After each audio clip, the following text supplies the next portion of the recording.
Welcome to our presentation about Lanier Library, and I want to thank each and every one of you for being here, and especially as docents and board members and volunteers, thank you for serving not only our museum but our community. So thank you for being here. I'd invite you during the presentation to help yourself to more food and more beverage if you'd like to do that, because we have plenty. So our speaker today is Jenny Purtill. Everybody probably knows Jenny. On behalf of the board, Jenny, thank you for your time in doing this presentation and sharing the information about our beloved Lanier Library with everyone today. And you've served as the executive director since March 2020 and is a native of Atlanta and has an undergraduate degree from Davidson College and a master's in library and information science from the University of South Carolina. She served as a school media specialist for 9 years prior to moving to Tryon. And you blessed this town with your skills and this beautiful library. You also are married to Alan and has 2 children. So without any further ado, I'll hand it over to Jenny and we're going to learn more about our beloved library. In my husband's line of work, there's a phrase that you're preaching to the choir, and that's a little bit how it feels right now. To be standing in the room of the history people talking about the history of the Lanier Library, because as much as I have learned in my 5 years, I am sure those of you who have a much longer history in Tryon than I do could possibly correct some things that I say today, and feel free. But it is a pleasure to be here and to talk with you about Lanier Library. One of just a handful of remaining membership-supported libraries in the country. We are a member of the membership library group. I'll talk a little bit more about that later, but of course all libraries once upon a time were subscription libraries or membership libraries. The concept of a public library is a newer idea. And in this area, there wasn't a public library until the 1950s is what I have been told. So, and I guess never one in the town of Tryon. So, we're happy to be partners with our area libraries. We don't try to think of that as really a competition. As a librarian at heart, the more libraries people tell me they use, the better as far as I'm concerned. Each library offers something a little bit different. So Christy asked me to talk a little bit about the history of the library. Again, reference my previous statement about the choir and preachers. But I'll do my best. So we call ourselves the oldest civic organization in Tryon, and founded in 1890 as a club that would be the source of intellectual and cultural stimulation for the community. And I would say we still strive to be that, not the club part, now just a library, but that was the original name, was the Lanier Club. There were 5 women who were the original founders. They decided that the community needed a library, and they canvassed all 24 houses in town, collecting signatures to support their ideas. And the first meeting was actually in 1889. I think we used the date of 1890 because that's when books were actually available for people to check out. So this is our 135th or 136th year, depending on what date you want to use. The library was named for the poet Sidney Lanier, who had recently passed away. He passed away before the library was founded, but his widow was still in the community, and she contributed the first volumes to the collection. And there you can see, somewhat crooked thanks to the sheet, but that's a bust of Sidney Lanier that is in the library. As I said, the first books were available in April of 1890, and the name was the Lanier Club. And we didn't have a building for the first 15 years of the library's existence. It was a traveling bookcase, and it started in what was the Methodist Church, which was located where the Congregational Church is now located. And it then moved to the post office, which I guess was there. From what I've read. And the postmistress also served as the librarian. I can see some similarities in the career choices there. Then over Mr. Lucky's store, and then Mrs. Guffin's store, and in the Livingstone building. And then there was a fire when it was in the ore building, the ore store, I guess, and so then it went back to the Livingstone building. Another project of the Lanier Club was to create a traveling library. If you've ever read any of the books about people on horseback going to the sort of the mountain communities of Appalachia, that's the idea. Of course, not nearly so treacherous or so far to travel, but neither Lynn nor Landrum had a library, and so they created a traveling horse and buggy library into those communities. They also had weekly lectures in the members' homes. Those got to be so popular, so they had to find other places to have them, but they were really trying to create an intellectual community for the permanent and part-time residents of Tryon. In 1900, the lot where the library is still located was purchased from Charles Erskine.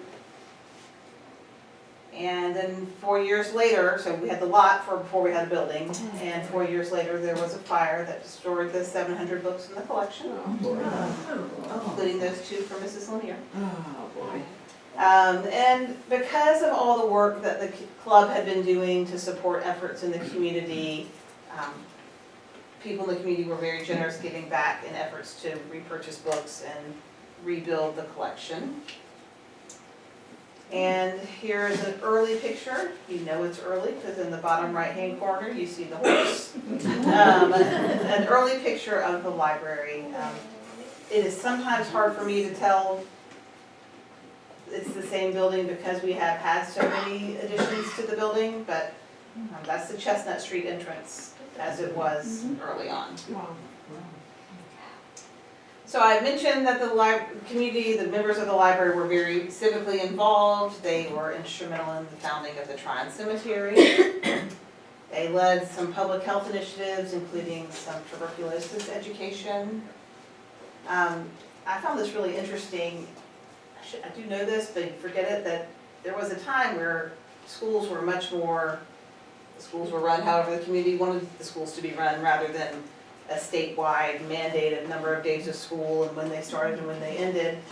So at this time, I think I read Tryon schools were in session for about 6 months out of the year. They didn't have anything like a PTA, so they tried to do what we consider PTA-like things to support the local schools. They also established a women's exchange that met in whatever building the library bookcase was currently located. And that would allow the women of the community to create things that they could sell and earn some of their own money. And they were involved in some town cleanup activities. They were very concerned about tree and flower preservation for the area, and sort of the roots of the Tryon Garden Club. And they also sponsored drama fortnightly, which helped start the Tryon Little Theater. So we can just pretend that nothing would exist in Tryon. All started with. So there's a cemetery picture and a depot picture.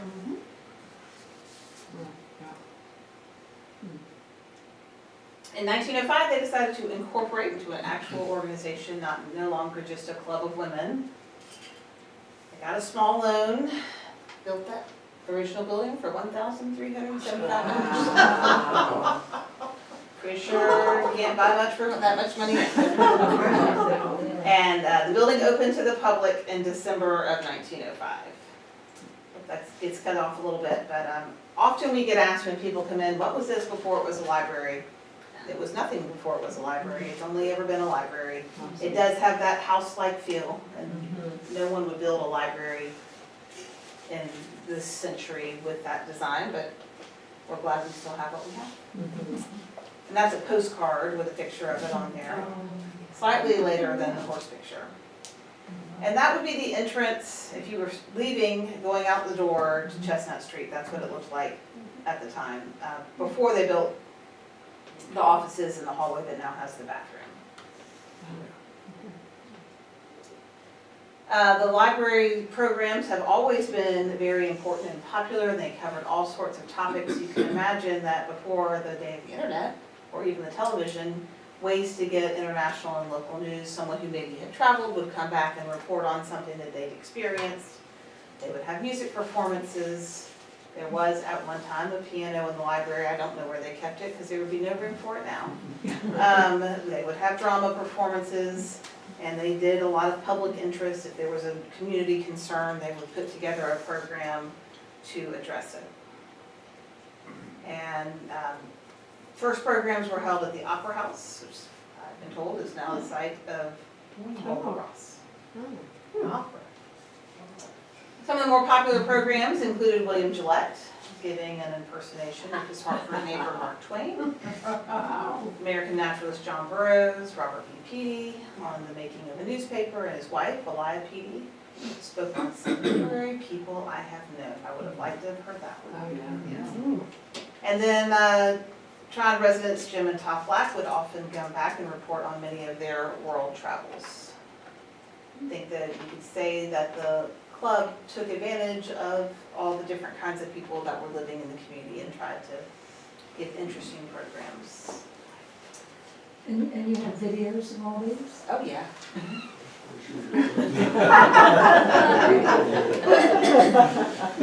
Like I said, the library has been added on to several times. So in 1927, just 20 plus years after the building was built, the reading room or the periodical room that everyone likes to be in with magazines and the fireplace and the coffee. Yes.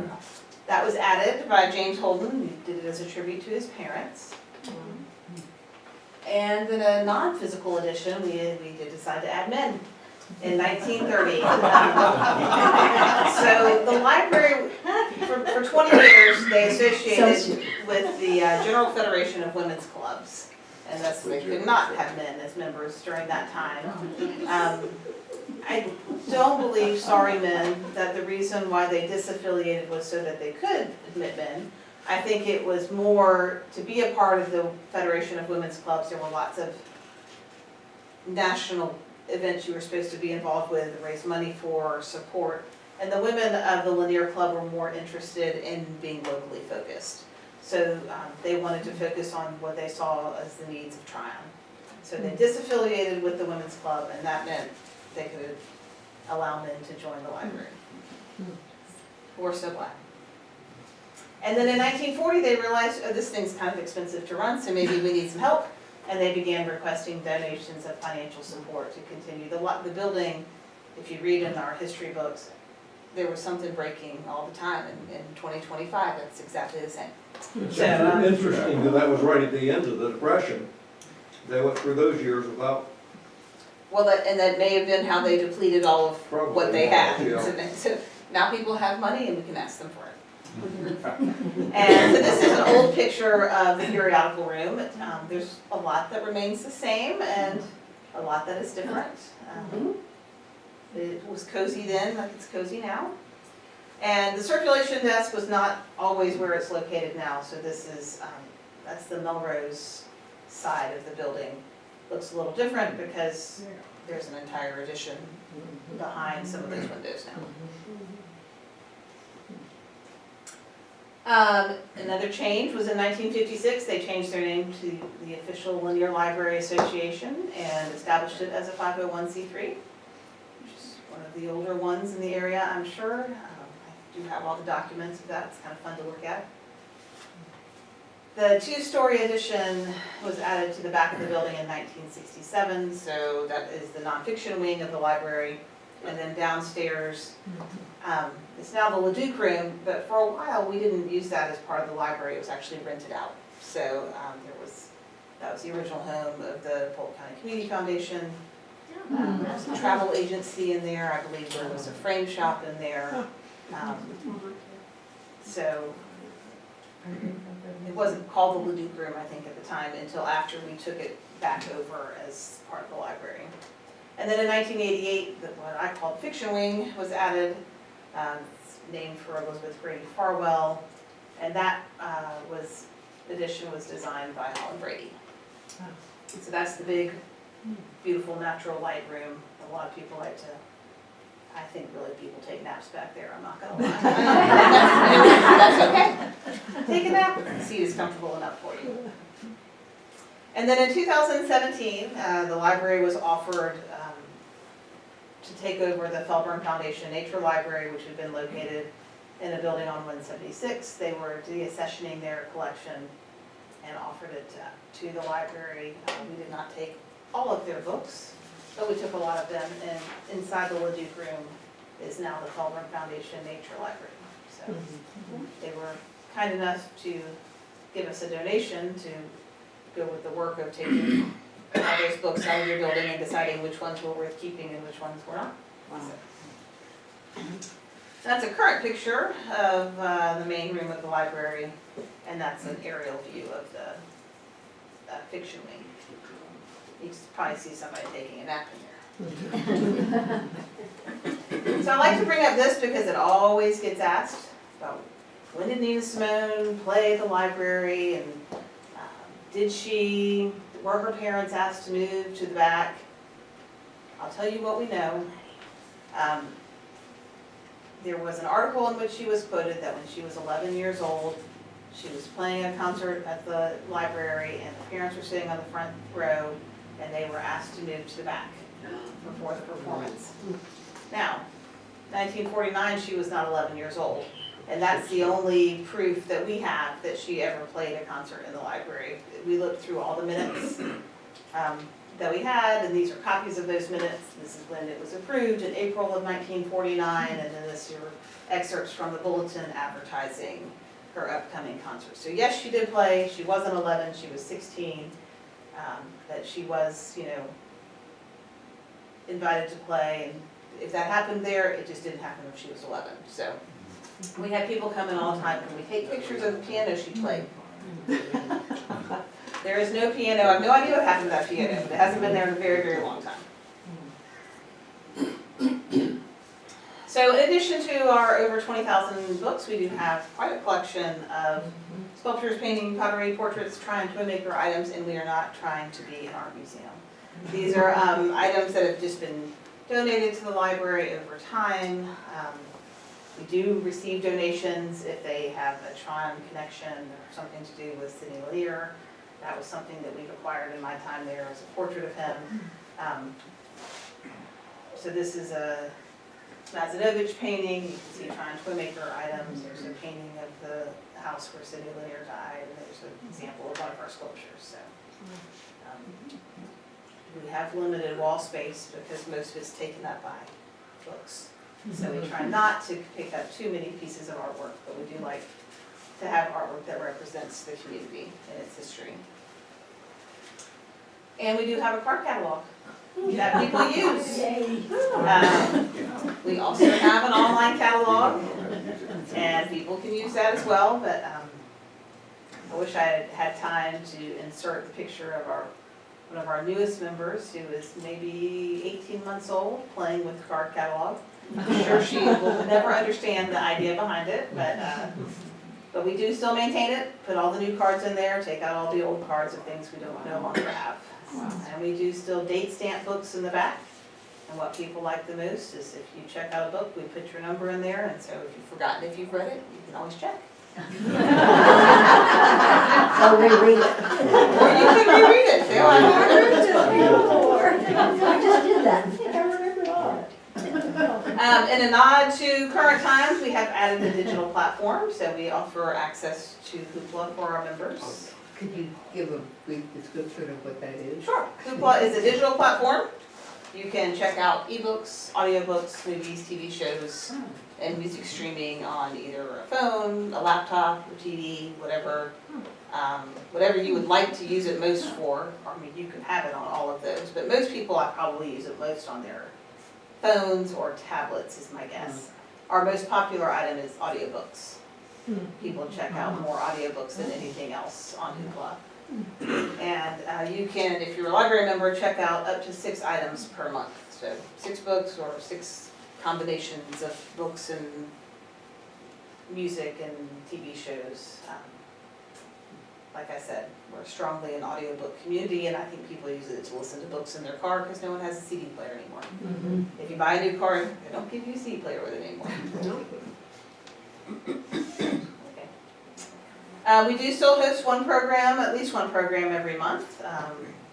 This month, I have some postcards about this if anyone is interested. We have our distinguished speaker series, and we're bringing author and columnist Tommy Tomlinson. He was a columnist back when they still had those at the Charlotte Observer. Now he does a podcast for the Charlotte-based NPR station, and he's written a book called Dogland. And that one is actually held at the Fine Arts Center, as we do once per year. But most of our programs are held on a Wednesday afternoon at 1 o'clock in the library.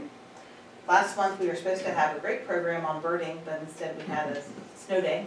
So that has been rescheduled for April. And I mentioned our Distinguished Speaker Series. We offer free workshops. We even have a famous person in the room, Denny Crow, who leads our free workshop in the winter on holiday greenery. And people come and make beautiful things for their tables or mantles. It's the hottest ticket in town. It's free, but it books within about 3 hours of us. That's awesome. And then in the summer, we have a summer social just for fun, and we have a members party in December. But although we are a member-supported library, we are open to the public. Anyone is welcome to come in, anyone is welcome to use the space, anyone is welcome to the programs. If you want to check out materials, you need to be a member.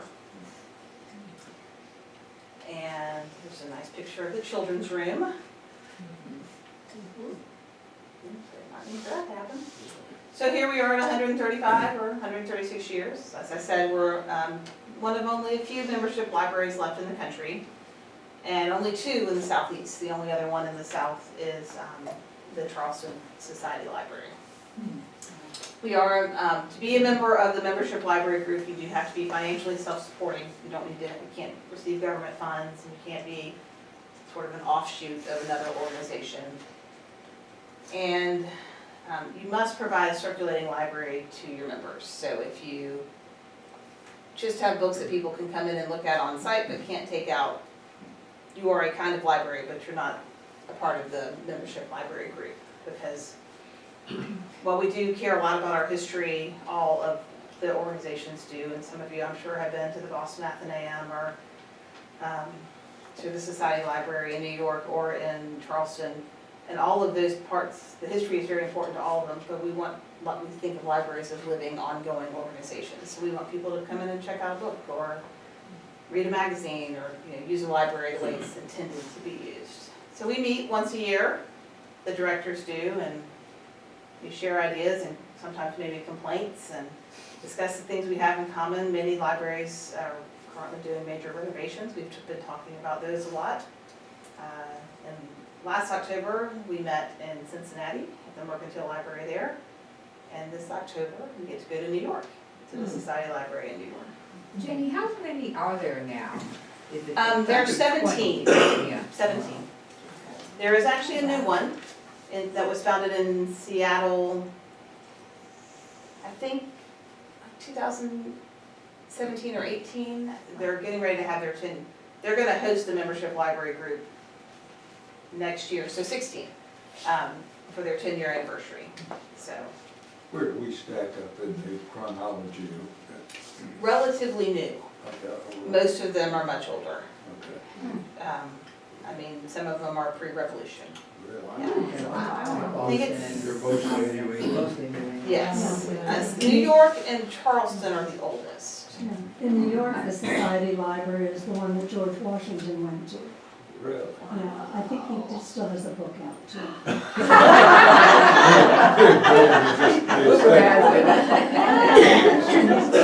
I think, I'm not volunteering to do this, but I think it would be an interesting research project to try to figure out what made some of these libraries continue on and others of them fold. Like, what were the factors that allowed the New York Library to continue when, one in a neighboring city may not have? So the number is shrinking, I guess. Was Not, they haven't been shrinking for a long time. As it, Yes, I mean, we've been holding steady. I can't remember when we have a book about them at the library, and I can't remember when it was published, but the numbers haven't changed significantly since then.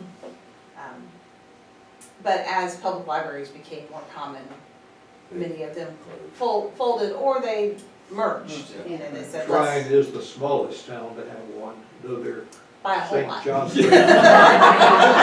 Johnsbury, Vermont probably doesn't have 10,000 people, but that's still a lot larger than Tryon. Yes. County. Yes. Yeah. Almost, well, not quite half. So here are some more common pictures, or recent pictures. We have had 24 librarians and 9 administrators or directors in our 135 years.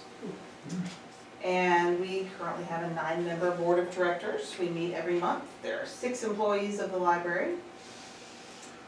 And 430 memberships. That is not people, because some of those are family memberships, but we keep that number fairly steady in the past 5 years at least. We're open 6 days a week. We're only closed on Mondays, like everything else in Tryon. And we're open 9:30 to 4:30, Tuesday to Friday, and Saturday mornings 9:30 to 1, Sunday afternoons from 1 to 4. We do welcome dogs. They're well behaved. That's why you'll never see my dog there. But other dogs are welcome. Oops. There's that postcard picture again, and there we are today, so you can see some of the design changes through the years. Is that flat area of the roof used for anything? Are the 2 chimneys? Where's the The flat solar area? panel flat area between the 2 chimneys, kind of. It looks like it's a flat. A solar panel? No, between the 2. I think that's just what was solar created. panels. I think that was just what was created when there was an addition. Not sure it's really. Oh, okay. Yeah. So what are we working on now? I think I did mention that building is a lot of my job. We continue to try to build memberships to continue our legacy. As people leave, we like to replace memberships and of course welcome new ones. We want to continue to provide those literary and cultural programs to the community and remain a cozy spot for people to come and gather. It's so important that there's a place for people to read, to have conversation, to explore the purpose of libraries. And this is what we're looking for, right? Some leaves on trees, some greenery. So, that is it for me, but I do welcome your questions, and if I don't have the answer, somebody else in the room probably does. I was surprised to learn there were only 24 houses in 1890. Yeah, I don't think there was much here. Yes. How much does it cost to be a member? A membership is $50 for an individual for a year, or $75 for a household. Didn't the museum used to do like a mystery dinner every year? They did. As soon as someone says they want to be in charge of it, we can do it again. The person who was in charge of it moved away and left already. Yeah. Jenny, I have a critical issue. The summer social, the food was so good, I overate and gained about 10 pounds. That was I'll try to have amazing. much less tasty food than It next was time. amazing. It's always good It party. was really great. Thank you. Is there anything more you can share about, or someone here about the women who founded it? So there's not a lot known of them. There were 3 sisters, the 3 Leduc sisters, 2 of whom were not married, and 1 of whom was. Let me see if I wrote that down somewhere.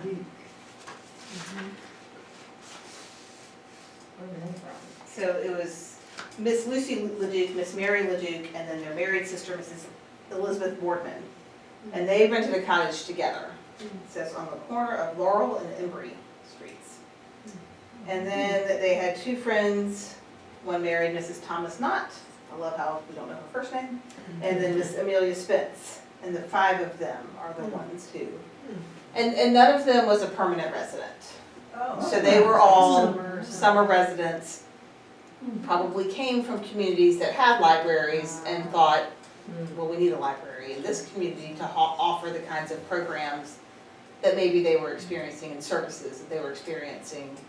I think, these are my little history Bibles, also propaganda books. They're very positive about Lanier Library. I think they were all from the Midwest.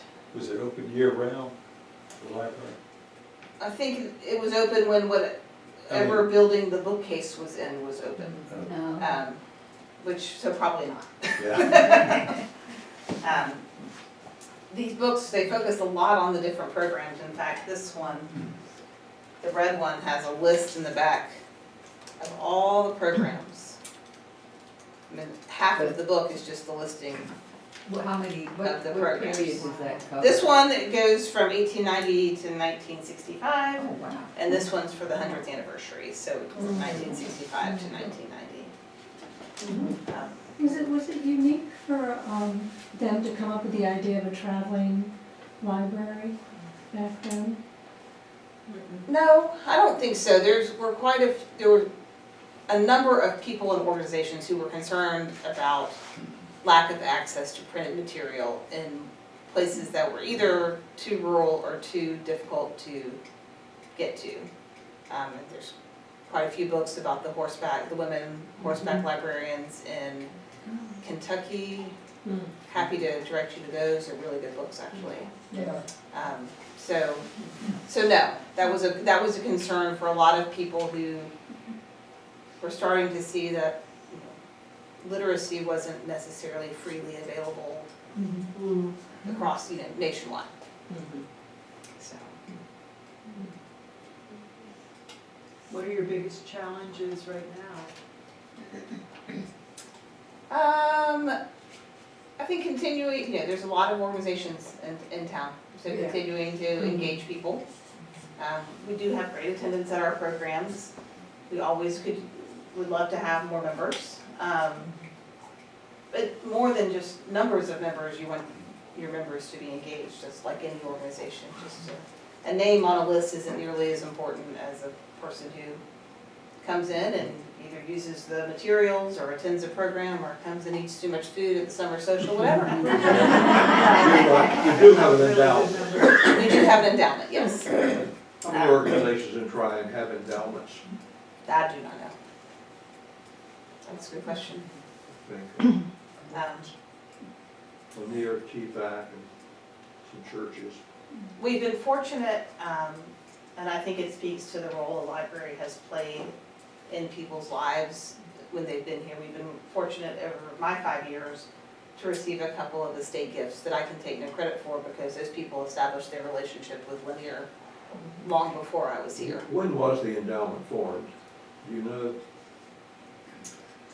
Well, if you read these books, Okay. there were funds established, and if you know anything about the establishment of endowments, the first thing that happened is everyone establishes a fund Yeah. for their little pet project, and you don't really want 58 small Right, funds, just because those won't grow in the way you want an endowment Provide to. them into an endowment, yeah. But I think around the 1950s, when they established themselves as a 501c3, they began That would trying make sense. to establish an endowment, yeah. I have a question about membership. So we just received a notice that ours had expired, and I guess it's every year. Mm-hmm. Do you have a way that it can just automatically Yep. renew, so we don't, do you? Mhm. Or lifetime membership, where you Yep. just, do you have that Yep, as well? we have both Oh, of those. perfect. Yeah. Oh, good. And our little brochure right Okay, here. great, excellent. You can either have it charged like automatically to your Sure. credit card, or Yeah. some people do a lifetime membership one time and then it's forever. Then you don't That's get the nice, notices. excellent, Yeah. wonderful. What does that cost? A lifetime membership is $2,500.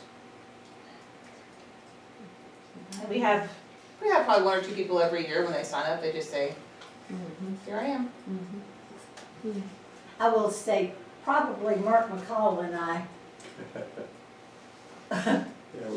are the readers that we still are after many, many years, because we sat on the floor in that kid's room and read everything there. And we were welcome. I And mean, we they- were read to by Miss Sprinkle. Yeah. Yeah. Remember Miss Sprinkle? Miss Oh, Jacqueline yeah. Sprinkle, oh, yeah. She ran that place. And her mama ran her, because they lived across the road. they live on Creek View, didn't Do you, Anyhow, that's just a, but we always felt welcome. And we Well, and that is, sit on the floor and read those books and. librarians have a reputation of being strict and mean and shushing people. Yeah. And it's taken, I don't think that's why most people currently at least become librarians. And you want it not to be mass chaos in a library, because someone might be in there trying to do work. And we do have people come in, oh goodness, after the storm, we were central Oh, for yeah. people because we had internet faster than other people did, and they'd come in to do work or to connect with their families or whatever, but we don't promise silence either. I think there was a time when the most frequent word out of a librarian's mouth was shh. Libraries aren't as quiet as the French. They're alive. They're alive, yeah. Right. Do you have summer programs for children? We have had them in the past. Children are a tricky piece, so that to a challenge. I mean, I'm a school librarian by training, and I love to read to kids, but we have trouble getting a consistent number of children to show up. Oh, yeah. So, I just remember when I was young, we had a public library that I lived in. And every summer there was it's like the 100 book club or something, Yeah. you know, where you try to read 100 Donna books. was in something like that. Columbus had that. I would be, I'd be embarrassed even now to tell you how important getting my name up on that wall for every 10 books I read was to me when I should have known where I was headed. My husband says he didn't do that. I'm like, oh, everybody wasn't that much of a nerd I don't know anything about neurology, but I just think it has something to do with brain development for kids to actually be holding a book and looking at the pages rather than a screen. Oh, sure, yeah. And honestly, having been a school librarian, kids don't like to read on devices. Yeah. Adults read on devices because they get practical and they realize, I'm gonna be traveling somewhere, and it's so much easier to load something onto a tablet and carry one tablet than to carry 6 books. Kids don't care because they're not carrying them anyway. They prefer to read in print, and the images are better. And be read too. Yes. I remember reading to 8th graders that first Harry Potter book. They do anything I wanted. And then they tell you, Just read, just don't stop. Yeah. Don't stop on the cliffhangers for sure. It was worth it. Yes, yeah. It's so important to read to kids, and so important for kids to have access to books so they can pick what they want. No one else is telling them, you can only read this one book. You can pick a book off the shelf, it doesn't matter if you can't read all the words. You'll be able to eventually. You'll figure it out. Right. Do you have volunteers? We do. We have lots of volunteers, actually. We have lots of people who want to volunteer because libraries are happy places. We have people who help with shelving. Got a couple of retired teachers that do all of our shelving. We have people who work the desk when the person who runs the desk goes to lunch. We have people who help with events and programs. Do you or have you had anyone request a book to be banned? Yay. Yay, triumph. Well, and because we are not taxpayer supported, I guess my response would be, if you don't want to read that book, I suggest you don't read it. That's too simple for people to understand. I mean, we got a lot of problems in our society. I don't think books are at the top of the list. There you go. And I'm sure there's something I could read that would offend me, and I have the privilege of them taking that book That's when they put knobs on the TV. and Cut it cut it off. back down. And I think if you're concerned about what your children are reading, you should be, and you should be involved in what your kids are reading. But you should be a lot more concerned about what they're looking at on their devices than what's on in the pages of books. That's my professional opinion as both a 20-plus year librarian and 20-plus year parent. My kids' biggest problems have not come from the books they were reading. So I think it feels like something we can control when we can't control other things, but I think it's better to be worrying about controlling the things that really are harming kids. And I believe that everyone should be able to find themselves in a page of a book. So if you don't like that kind of person, don't read the book with that person in it. I don't know how to help you. And do you take donations for books? Not really. We get rid of, we have I didn't mention this, but it's probably important to know how we choose books. We have a committee, there's a person on the board whose job it is to chair the media selection committee. And there's 7 of us on the committee. And we all come on the first Thursday of the month with a list of books and we discuss them and we say they've been well reviewed, or this has been well reviewed, but nobody in our community is going to read it because they don't like those kind of books. And members are allowed to request books. So we add about 75 books a month to the collection. We have no extra space on our shelves, so we then have to delete about that many. So for the most part, we don't take donations unless someone reads a book that's new and we've missed it and they say, oh, this was really good, it surprised me, then we might add it. But we do have people come in with, we like to carry books by trying authors, so if someone in the community has written a book, we will often take those. How do you decide what to remove? Is it, hasn't been checked out in X number of years or months? Most recent circulation is the first thing we look at. And then if it's a classic, it stays even then. If it's an award-winning book, it will stay. And the books that are going out, do you have a book sale once a year, or? We do not, we donate them. Apparently, this is prior to my time, there was a book sale. Yeah, you see, Mark can give this to them. They're home. Building bookcase, yeah. In the basement, they would have a book sale, but that requires an enormous amount of labor. Books are heavy. And they do take up a lot of space. I would say one of our biggest challenges is we're not getting any bigger. I would love to have a space to have programs that didn't require lots of furniture manipulation. How many volumes do you have? Almost 30,000. Yeah. Nice. So, And they move through, like you get rid of books, you have new books coming in and Yep. the old books, so. And you know, we had a joke about Patterson, there's a whole case of James Patterson, he writes like 6 books a year. And we have the James Patterson Library, but, so sometimes we have to look at the series of books that were maybe popular 25, 30 years ago, and are people still reading those, or can we move them out? It is not a science, but there's an art to it. Sandra is really in charge of that part of the Sandra who runs the circulation desk. She knows what people are still reading and what they're not. She pays the most attention. Are there any other questions for Jenny? Yeah. Jenny, any other comments you have? If I'd like to thank Harriet, if everybody would say thank you to Harriet for everything she did for the office, and then a round of applause for Jenny for all the time.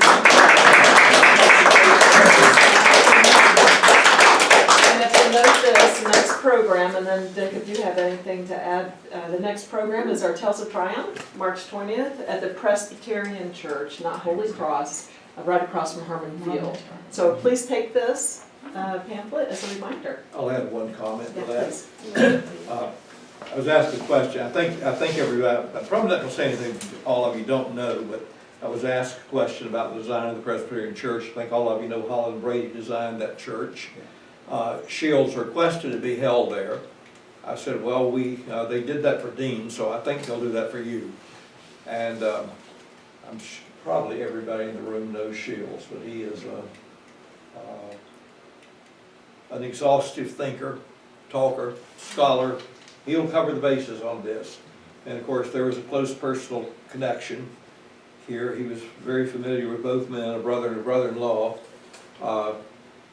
Shields' greatest claim to fame may be that he's a darn good amateur geologist, almost a professional one, probably could be. He's just written a book on North Carolina minerals. And he gave a great presentation at Lanier. Yeah, he did, that's right. So, He also knows how to fill a room, so it's you good. were just about reading my mind. I think it's going to be full, but you don't want to miss it. Tell your friends. this will be as good a talk as we ever had, I think.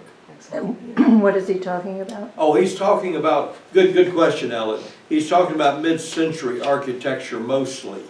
The modernist trend that developed in the late 40s, maybe it seeds go back a little further than that, but the school, the architectural school at North Carolina State was founded in, I believe, 1947. And the Carolinas had as many of these homes that were modern, batwing, what have you. I don't know how many of you are familiar with Dorton Arena, the state fairgrounds in Raleigh. That was one of them. Sadly, a lot of these buildings, I'm not going to try to steal Shield's thunder, but a lot of these buildings had some structural limitations. They were so imaginatively designed, they didn't always hold up as well as we might have hoped. And there's been a craze in recent years to tear down good buildings and build bigger and better homes. Bigger is a key word today, back mansions and all that. And some of these homes, there's an alarming decrease in buildings that are not really old enough to be being destroyed. We have lost one in particular, Shields will talk about this, one in particular in Polk County very recently. But that is the focus of this. Most of these houses were built in, I would say, the late 40s and the 50s and maybe into the 60s. And there is a website just on this. And I didn't realize till Shields told me just a few months ago that the Carolinas were as central to this as they are, but the School of Architecture at North Carolina State was a big influence of this. There's an article in this month? Our Our state. state, yeah. I just lent that magazine to Shields. He didn't know about it. Yeah. In our state, on these houses in North Carolina. Really interesting. Yeah. Department. Glad you mentioned that. Well, thank you again, Jenny. You're welcome. Very Thank you much. guys.